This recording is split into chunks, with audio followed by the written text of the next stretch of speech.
Thanks for tuning in and welcome to the Division 2 Showcase. We have a lot in store for you today, so let's go. Year 6 has truly become a year of transformation where we've crafted an ever-evolving experience by making modifiers a core part of our seasonal framework. With 3 distinct seasons throughout the year, each introduced significant changes to the endgame and our seasonal model. As we look ahead to Year 7, we remain dedicated to pushing the game to new heights of accessibility for new players and engagement. With only a few weeks remaining until the final climax mission of Year 6, let's take a sneak peek at what's in store for the upcoming Year 7. Year 7 will focus on 3 main goals. With the constant influx of new players, improving and streamlining the onboarding process for new agents is more important than ever. We are also focused on adding more depth to the endgame, ensuring there is always something exciting to look forward to. Year 7 will solidify seasons as a cornerstone of the Division 2 experience. Our ambition is to increase the pace and situations, allowing for more regular updates and fresh experiences. Of course, seasons are not the only thing you can expect. During Year 7, we want to make the open world a more dynamic part of the endgame. For example, we're working on introducing an entirely new wrapper to open world activities that react to your actions while unlocking exotic blueprints farming to help you complete your arsenal. We're also focusing on the economy. More specifically, we have a package of revamps that will add more depth to the endgame progression, giving you more control over tinkering and item customization. We aim to make Year 7 seasons a truly holistic experience by realigning the modifiers, gear and gameplay with the narrative elements of the seasons, including the Manhunt and Climax. Additionally, we want to leave room for your feedback. As we run a live game, we do our best to stay attuned to your needs and remain flexible to try to align our vision with your expectations. We'll be sharing more updates over the course of the year, so you can look forward to more news and announcements each season. In Year 7, you can look forward to a variety of in-game events, including XP multipliers as well as seasonal projects. Additionally, exciting new features such as weapon stats and resource boost will be introduced. Year 6 introduced one of the most anticipated quality of life updates, the stash space increase. In Year 7, we'll continue expanding stash space along with the Battle for Brooklyn DLC. Talking about the DLC, today we are thrilled to bring you an in-depth look at Battle for Brooklyn. Battle for Brooklyn expands the Division franchise with a gripping new story. Whether you're a veteran eager to dive deeper into the narrative or completely new to the franchise, the DLC has something for everyone. For the first time, players can explore post-pandemic New York in the fall, navigating iconic Brooklyn neighborhoods.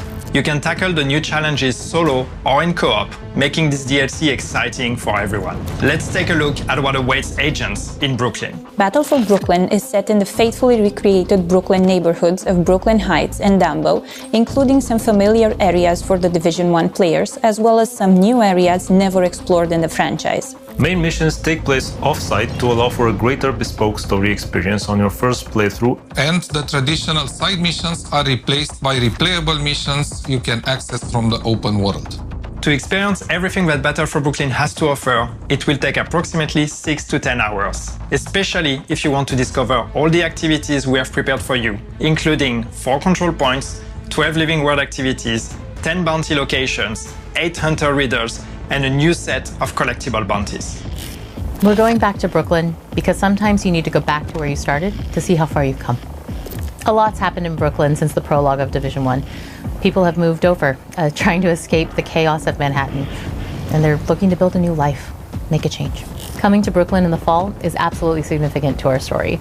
It helps us show the passage of time and our characters' and players' evolution as we approach the 1-year anniversary of activation. To bring autumn to the Division 2, we had to investigate firstly the vegetation and the weather. Via the foliage, we are dressing the city in warm autumn colors. For the weather, we have crafted something specific to Brooklyn.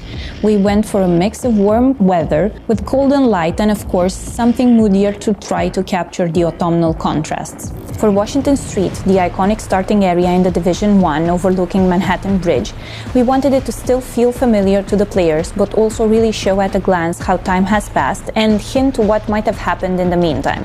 The bridge is the heart of Brooklyn, and the people there have pooled talent and resources that our hostile factions would like to acquire. There, you'll be tasked with protecting the people who built the settlement. Some of the characters you'll meet at the bridge throughout the campaign are familiar faces like Theo Parnell and Dr. Candle, and a brand new face that we've really only heard her voice, Agent Hoskins. When taking Candle from Division 1 to Division 2, we wanted to show that some time has passed. She's still wearing her same old ID badge, but it's now more worn and has some wear to it. And my colleague Marie's ID badge here at Massive actually proved as a perfect reference for this because it has seen some better days. When designing Melanie Hoskins, we wanted to make sure that you can recognize some of her backstory and her character design. So we gave her a very cute bracelet that says Mom that she wears that were made by her 4-year-old son Freddie. And throughout Brooklyn we've hidden all these character backstories in their character designs. The settlement evolves throughout the campaign in multiple stages. What we wanted to capture here is the feeling of community coming together, building and protecting themselves. Brooklyn was hit by the hurricane alongside Manhattan, only here things happened a bit differently. For some areas, the people in Brooklyn have come together to protect the shoreline from the hurricane, so its impact on the city has not been the same as in Manhattan. Moreover, the community has also started cleaning up after the storm. People in Brooklyn strive to rebuild their lives. They are looking into covering their base necessities in terms of food and water, so they are using the available space inside the city to do so, including the rooftops. In the DLC, players will actually be facing an enemy that they are usually used to or that they have been fighting already, and that's the cleaners. But there's a special twist on those cleaners because they actually have a new weapon, which is what we call the Purple Flame. People might be familiar with the idea of the Purple Flame. Those who have played the Incursion, the Mirror Estate, they might have seen that already. This is something we introduced back then. But in this DLC, in Battle for Brooklyn, the cleaners have been able to find ways to mass produce this weapon, and this is really their main way of bringing destruction. This is how they've launched the assault on Brooklyn now, using that new weapon to really try to erase Brooklyn from the map. So as an agent, you have to go there, not just face the cleaners as you know them, but face the cleaners with that extra level of threat and of danger because of the Purple Flame. In-game, what this means, basically, is there is a new effect that is added to the usual fire effect you would get from the cleaners. Every time you face a cleaner that uses Purple Flame, you're not only going to be set on fire, but we're also adding a corrosion effect. And this corrosion, what it does is it's basically reducing your max armor. So the longer you engage in a fight against cleaners with Purple Flame, the lower your armor gets. And even if you use armor kits, even if you try to heal, you're only going to be able to go as high as what your new maximum is. And that maximum keeps decreasing the longer you fight them. And of course, this is part of our story. This is part of why the cleaners are coming to Brooklyn, or why you need to go there and stop them, because it's an unusual threat. It's something that even the civilians in Brooklyn are not used to. We are going to have to find out how did they produce it, where are they producing it, and how did they get all the supplies they need to actually be able to mass produce this new weapon. No Division story would be complete without the Hunters. In Brooklyn, we have 8 new riddles and 8 masks that you can unlock, if you're willing to take on the challenge. For the Brooklyn Hunters, we wanted their uniforms to actually match their mask designs a bit more than they usually do, and that will also echo into the game design of the puzzles that unlocks them. We wanted to create a cohesive theme while maintaining the amazing classic Hunter look. Control points are a big part of the open world. With Brooklyn, we've taken them one step further. Based on faction ownership, players can expect a different challenge every time they encounter the same control points. Each hostile faction has its own unique ingredients. The Cleaners have the Purple Flame, while the Rikers also have some surprises up their sleeve. Players can expect to encounter those new ingredients in every control point in Brooklyn. For players wanting a bigger challenge, increasing the global difficulty will also have an impact on the amount of ingredients that they encounter in the control points. Smart Cover returns in Battle for Brooklyn as a reimagined skill for PvE and PvP. Using the Smart Cover will reinforce cover, grant buffs to offense and defense, and enhance pulse resistance for all allies.